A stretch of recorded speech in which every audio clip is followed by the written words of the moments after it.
আমার মনে হয় আমার মতো অনেকেই গতকালকে পাকিস্তানের সাথে হেরে যাওয়াটা মেনে নিতে পারছি না, কোনোভাবেই মেনে নিতে পারছি না। মনে হচ্ছে যে এটা আসলে কিভাবে কেন হবে, বা এটা তো হওয়ার কথা নয়, দল করা নেই।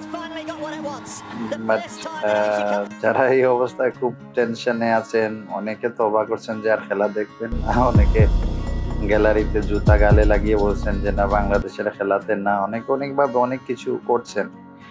তাদের জন্য ভাবলাম যে কিছু একটা করি সায়েন্স এন্ড কনসালটেন্সির পক্ষ থেকে। সেটি হচ্ছে আমি চিন্তা করলাম যে আপনাদেরকে সান্ত্বনা দিই। চলেন মোশাররফ করিম সাহেব কিভাবে সান্ত্বনা দেন। আমার দেখছো তুমি আমার বাবার ছিল 6 ফুট লম্বা মানুষটা। এই মানুষটার আমার মায় 3 বেলা ভাত খাওয়ায়, 3 বেলা পিটায়। আমার মা যদি খালি একবার শুনে তার ছোট ছেলেরা তুমি সান্ত্বনা না দিয়ে ছেড়ে দিছ।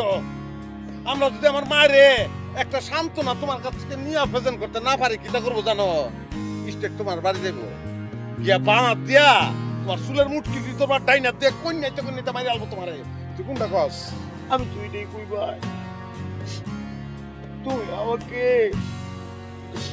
একটু হলো সান্ত্বনা দিয়ে যাও, একটু হলো সান্ত্বনা